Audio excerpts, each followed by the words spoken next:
আচ্ছা, এরপর হচ্ছে আমরা আর কি বিষয়ে আমরা এখানে নিয়ে মেইলের ভিতরে কাজ করব প্রফেশনাল মেইলের ভিতরে। এখানে ফার্স্ট অফ অল আপনাকে চিন্তা করতে হবে যে আপনার মেইলিংটা হচ্ছে এটা একটা প্র্যাকটিস। এটা হচ্ছে একটা প্রফেশনাল ইমেইল কমিউনিকেশনের প্র্যাকটিস। সেক্ষেত্রে আপনাকে জিনিসগুলো থাকতে হবে স্ট্রাকচার অ্যান্ড ফরম্যাট ওয়েতে। আপনার প্রফেশনাল মেইলগুলো হবে স্ট্রাকচার গঠনগত এবং এটা হবে একটা সুন্দর একটা ফরম্যাটের মাধ্যমে যাতে করে আপনার কাছে বাইরের কাছে সহজবোধ্য হয়। আপনার সাবজেক্ট লাইনটা হতে হবে খুবই ক্লিয়ার, যেটা আমি শুরুতেই বলেছি যে একটা ইমেইলের সাবজেক্ট লাইন হতে হবে আপনার এক লাইনে খুবই সংক্ষিপ্ত, যাতে করে একবার এক পলকে বোঝা যায় যে আপনি মেইলের বডিতে কি লিখতে চাচ্ছেন। আপনার লাগবে একটা কালার অ্যাপ্রুভাল ভাই। আপনার মেইলের ভিতরে শুধুমাত্র আপনি সাবজেক্ট লাইন লিখে দিলেন। আপনার যে ইম্পোর্টেন্ট ডিসকাশন অ্যাবাউট স্টাইল অমুক। বাট ইম্পোর্টেন্ট ডিসকাশনটা কি? এটা আপনি লিখলেন না। দেশ বিদেশের যে কোনো প্রান্ত থেকে অনলাইনে অথবা অফলাইনে কর্পোরেট ইংলিশে অ্যান্ড প্রেজেন্টেশনে নিজেকে দক্ষ করুন পিএমআই থেকে। তো জিনিসটা আসলে কিন্তু আপনার সহজবোধগম্য হলো না। আপনার যদি শুধুমাত্র আপনি লিখে দেন আমার স্টাইল হচ্ছে এই XYZ, need colour approval. Enough. So আপনার একটা সাবজেক্ট লাইন খুবই গুরুত্বপূর্ণ। আপনার অনেক সময় দেখা যাবে যে আপনার উল্টাপাল্টা মেল দেখে বায়ারের মাথা ঘোরাচ্ছে। হ্যাঁ? এই যে দেখেন আমার ছবিতে দেখাচ্ছি যে একজন বায়ার সে মেল দেখতেছে, উল্টাপাল্টা মেল অনেক তার কাছে আসতেছে, তার মাথা ঘোরাচ্ছে, সে কখনোই আপনাকে ভালো সলিউশন দিতে পারবে না। সো আপনার উপকারের জন্য, আপনার ভালোর জন্য আপনাকে একটা মেইলকে স্পেসিফিক এবং সুন্দর করে লিখে দিতে হবে যাতে করে আপনার ল্যাঙ্গুয়েজটা খুব সহজেই আপনার কাস্টমার বুঝতে পারে। তার টোন, আপনার ল্যাঙ্গুয়েজটা যেন অবশ্যই কাস্টমারের কাছে অ্যাকসেপ্টেবল হতে পারে, সেই জিনিসগুলো আপনাকে থিঙ্ক করতে হবে। দেন হচ্ছে effective email strategies for buyer engagement. এখানে ইফেক্টিভ ইমেইল স্ট্র্যাটেজিস বলতে আমরা কি বুঝি? এখানে আপনার ইমেইলিংটা এখানে ক্রাফটিং কম্পেলিং হতে হবে। মেসেজ টু অ্যাট্রাক্ট বায়ার, যেটাতে আপনার বায়ারের জন্য আপনার অবশ্যই এখানে অ্যাট্রাক্ট হয়। আপনি একটা এক্সটেনশন চাচ্ছেন। আপনার নরমালি এই কোম্পানিতে সাপোজ আপনার বয়লারের সমস্যা, আপনার ফিনিশিং শুরু করতে দেরি হয়ে গেছে। এখন এটা আপনি কিভাবে কাস্টমারের কাছে বলবেন? আপনি কাস্টমারের কাছে আপনার কোম্পানির প্রবলেম বলবেন? না। আপনাকে পজিটিভ ওয়েতে কিভাবে বলতে হইতে পারে? আপনাকে দেখতে হইতে পারে যে আপনার এইখানে এইটার এই একটা গুডস অ্যাপ্রুভাল এ আপনার কোনো ডিলে ছিল কিনা? বায়ার এন্ড থেকে কোনো ডিলে ছিল কিনা? বা আপনি এভাবে দেখতে পারেন আপনার এখন কারেন্ট কোনো পলিটিক্যাল যে সিচুয়েশন এর কারণে কোনো ধরনের কোনো ইমপ্যাক্ট পড়ছে কিনা? পজিটিভলি আপনাকে বলতে হবে যে, "দেখো, আমার এই ডেডলাইনটা ছিল। কিন্তু আমার একটু অ্যাপ্রুভাল এর কারণে বা আমার একটু হেল্প লাগতেছে। আমার একটু ম্যান পাওয়ার শর্টেজ এর কারণে আমার এটা তোমার হেল্প লাগবে। সো তুমি আমাকে একটু অ্যালাও করো।" অবশ্যই জিনিসগুলো আপনার বায়ারের কাছে এখানে অ্যা সো মাচ অ্যালাইনড হইতে হবে, অর্গানাইজড হতে হবে। তাহলেই কিন্তু আপনার মেইলের একটা ইফেক্টিভনেস বেড়ে যাবে। আপনার বুঝতে হবে যে আপনার যে বায়ার সে কোনভাবে বললে সে সহজে বুঝতে পারবে। সেই ওয়েতে তাকে তার পালসটা বুঝে তাকে আপনাকে মেইল করতে হবে। আপনি কিন্তু যে কাস্টমারের সাথে কাজ করতেছেন তার সাথে আপনার টার্মস হচ্ছে লং টার্ম গোলস। আপনি নিশ্চয়ই শর্ট টার্ম বিজনেস করার জন্য এখানে আসেন নাই। কোম্পানি আপনাকে শর্ট টার্ম বিজনেস করার জন্য রাখে নাই। সো আপনাকে চিন্তা করতে হবে যে আমি long term goals, long term relation build up করার জন্য কিভাবে বায়ারের সাথে আমি ভালো কানেকশন করতে পারবো।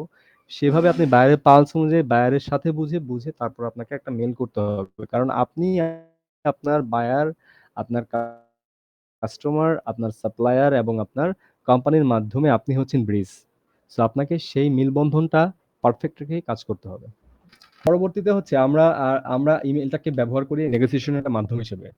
আপনি একটা প্রাইস নেগোসিয়েশন করতেছেন একটা সাপ্লায়ারের সাথে। আপনি প্রাইস নেগোসিয়েশন করতেছেন আপনার বায়ারের সাথে। বাট আপনার কাছে কোনো এভিডেন্স নাই। সো এই ধরনের বিজনেস গার্মেন্টস ট্রেডে হয় না। আপনি অবশ্যই নেগোসিয়েশন করতেছেন যেটা, সেটার একটা প্রমাণ রাখতে হবে মেইলের মাধ্যমে। আপনার এই মেইলের মাধ্যমেই আমরা সমস্ত কিছু নেগোসিয়েশন করি। আমাদের প্রাইস, আমাদের ডেডলাইন। তো আপনার খেয়াল রাখতে হবে এখানে নেগোসিয়েশন এর যে টার্মস এবং কন্ডিশন গুলো ইফেক্টিভলি যে আপনি যেটা নেগোসিয়েশন করতেছেন সেটা যেন অবশ্যই আপনি আপনার যে কোম্পানির যে পলিসি আছে সেই পলিসি ফলো করে করতেছেন কিনা।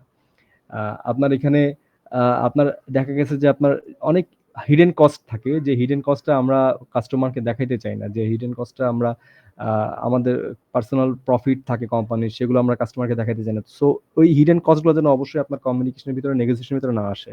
যেটা আপনার কাস্টমারের সাথে ইফেক্টিভ ওপেন কস্টিং যেটা থাকে, যতটুকু আমরা কাস্টমারকে দেখাইতে চাই সেই ততটুকুই কিন্তু আমাদের নেগোসিয়েশন এর সময় মেলে রাখতে হবে। বাড়াবাড়ি কিছু না। আপনাকে খেয়াল রাখতে হবে যে আপনার এই নেগোসিয়েশনের মাধ্যমেই আপনার একটা কানেক্টিভিটি তৈরি হচ্ছে। সো সমস্ত কিছু মাথায় রেখেই আপনাকে এখানে মেইলিং এর সময়, নেগোসিয়েশন এর সময় মেইলটা আমাদের দরকার লাগে। ডিউ টু নেগোসিয়েশন একটা ডকুমেন্টেশন রাখার জন্য। আমরা মেইলের ক্ষেত্রে অনেক সময় অনেক কালচারাল কনসিডারেশন করি না, যেটা আমি আগেও বলেছিলাম যে একটা মেইলে আপনি যে কাস্টমার সে তাকে কি ডিয়ার লিখবেন, হাই লিখবেন না সালাম দিবেন। মুসলমান আমরা অ্যাজ এ মুসলিম অবশ্যই আমরা কথা বলার সময় আমরা সালাম ব্যবহার করি, বা অমুসলিম যারা আছেন যারা তাদের সাথে আমরা আদাব একটা কথাবার্তা বলি, কিন্তু বাইরের ক্ষেত্রে অবশ্যই একটা পারফেক্ট স্ট্যান্ডার্ড মেনটেন করতে হবে, সেটা আপনার কালচারাল ডিফারেন্সের বাইরে গিয়ে। এখানে অবশ্যই আপনাকে থিঙ্ক করতে হবে যে আপনি যাকে অ্যাড্রেস করছেন, সেক্ষেত্রে আমরা নর্মালি হাই, হ্যালো অথবা ডিয়ার এতটুকুর ভিতরে সীমাবদ্ধ থাকি। এখন নর্মালি যেটা আমরা আগে যেটা করতাম যে ডিয়ার মিস্টার উল্লেখ করতাম বা মিসেস উল্লেখ করতাম, সেক্ষেত্রে কাস্টমারের ক্ষেত্রে মিস্টার অথবা মিসেস না দিয়ে শুধুমাত্র ডাইরেক্ট নাম দিয়েই আমরা মেলটা দেই। এটাই হচ্ছে স্ট্যান্ডার্ড ফর্মুলা। আপনাকে আপনাকে থিঙ্ক করতে হবে যে আমি যে কাস্টমারের সাথে কথা বলছি সেটা কি লোকাল কাস্টমস কিনা নাকি ইন্টারন্যাশনাল। লোকাল কাস্টমার্স এর ক্ষেত্রে আপনার এখানে মেলিং এর কনভারসেশন আপনার অনেক সময় আমরা ডিয়ার অমুক ভাই লিখে দিই। যখন আমরা লোকাল কথা বলি ডিয়ার আমার সিনিয়র তার নাম ধরে আমরা বলতে পারতাম, সেক্ষেত্রে অমুক ভাই লিখে দিই। হ্যাঁ, কিন্তু কাস্টমারের ক্ষেত্রে তো আপনি ডিয়ার ব্রাদার বা এমন কিছু এখানে উল্লেখ করতে পারবেন না। সো সেই জিনিসগুলোকে অবশ্যই মাথায় রেখে কাজ করতে হবে, একটা মেল লিখতে হবে। আপনার মেইলিং এর সময় কি টেকনোলজি আমরা ইউজ করতে পারি? আমরা মেইলিং এর সময় আমাদের মেইলিং ম্যানেজমেন্ট সফটওয়্যার থাকে। আমরা অনেক সময় দেখা যায় যে একটা এক্সেল এর থেকে একটা চার্ট অনেক সময় কপি করে আমরা মেইলের বডিতে বসাই। তো আমাদের এই এই এক্সেল এর যে চার্টটা আমরা কপি করে বসালাম, সেটা কি আসলে পারফেক্টলি কপি হচ্ছে কিনা? আমরা অনেক সময় করে অনেক ছবি বা অনেক কিছু ক্রপ করে মেইলের বডিতে অ্যাটাচ করতে চাই বায়ারকে দেখানোর জন্য, যাতে করে অনেক সময় অ্যাটাচমেন্ট খোলা না লাগে। সেজন্য মেইলের বডিতে যেন দেখতে পারে। সেক্ষেত্রে অনেক সময় আমরা ক্রপ করতে গিয়ে দেখা যায় যে আপনার পারফেক্টলি ইমেজটা আসে না। একটা এক্সেল থেকে কিভাবে সুন্দরভাবে ক্রপ করে একটা মেইলের বডিতে অ্যাটাচ করা যায়, সেটা আমরা আমাদের আম পিএমআই তে যে ক্লাসগুলো করানো হয়, আমরা সেখানে ডিসক্রাইবলি আলোচনা করব কিভাবে একটা মেইলের বডিতে আপনি আরো এফিশিয়েন্টলি জিনিসগুলো অ্যাটাচ করতে পারবেন। সেই সমস্ত ডিসকাশন আমরা আমাদের ইনস্টিটিউটে আমাদের বিভিন্ন ধরনের কোর্সের মাধ্যমে আমরা এগুলো শিখাই। তো সেখানে আমরা এখানে কথা বলব এগুলো নিয়ে। যেহেতু আজকে অলরেডি অলমোস্ট 11 পাস হয়ে গেছে। আমি আমার আজকের ডিসকাশনটাকে আরো ছোট করতে চাচ্ছি।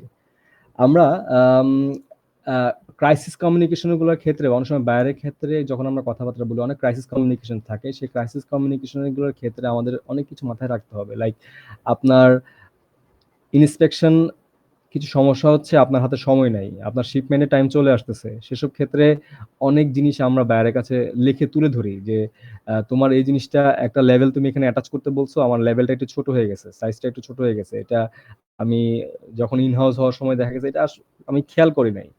হ্যাঁ? এটা আসলে এভাবে তো বলা যায় না যে বাস আমার এখন হাতে সময় নাই। আমার হাতে যেটা যেটা আমি ইন হাউস করছি সেটা তোমার লেআউট ধরে, বাট এটা আমার কিছু টেকনিক্যাল প্রবলেম ছিল, বা এটা সাইজটা একটু ছোট আছে, বাট এটা আমি দেখো ছবি তোমাকে অ্যাটাচমেন্ট করে দেখাচ্ছি, এটা এতটা বোঝা যায় না। তুমি এটাকে অ্যাপ্রুভাল দাও। বা কোনো ধরনের আপনার একটা অনেক অ্যাপ্রুভালের দরকার লাগে, যেটা ওয়েল এন্ড টাইমে আমাদের যেতে হবে।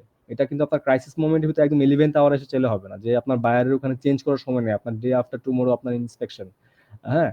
আপনাকে মাল পাঠাইতে হবে আফটার ইন্সপেকশন, মানে খুব প্রায়োরিটি দিয়ে। আপনি কখনো বায়ারের কাছ থেকে অ্যাপ্রুভাল চাইতে পারবেন না।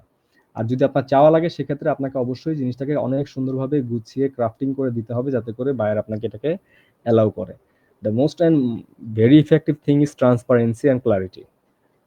আমার অনেক সিচুয়েশনের ক্ষেত্রে আমি দেখছি যে আমরা হাইড অ্যান্ড সিক করি। অনেক সময় জিনিসটা আমরা অনেক জানাইতে চাই না বায়ারের কাছে। যেটার কারণে এন্ড অফ দ্য ডে তে কিন্তু আমাদের প্রবলেম পড়তে হয়। So you have to feel that your customer main জিনিসটা হচ্ছে আপনার উপর ট্রাস্ট। সে কিন্তু আপনাকে দেখতেছে না। আপনি কিন্তু অ্যাজ এ রিপ্রেজেন্টেটিভ হিসেবে কাজ করতেছেন। সো আপনার ট্রান্সপারেন্সি, আপনার ক্লারিটি ডিপেন্ড করতেছে আপনি আপনার কোম্পানিকে কার কাছে কিভাবে আম পৌঁছাইতে চাচ্ছেন। সো এখানে ডেফিনিটলি আপনাকে ট্রান্সপারেন্ট থাকতে হবে। আপনি একটা রং ইনফরমেশন দিতে পারবেন না। আপনার ইয়ার্ন ইন হাউস না হয়ে আপনি বলে দিলেন ইয়ার্ন ইন হাউস হয়ে গেছে।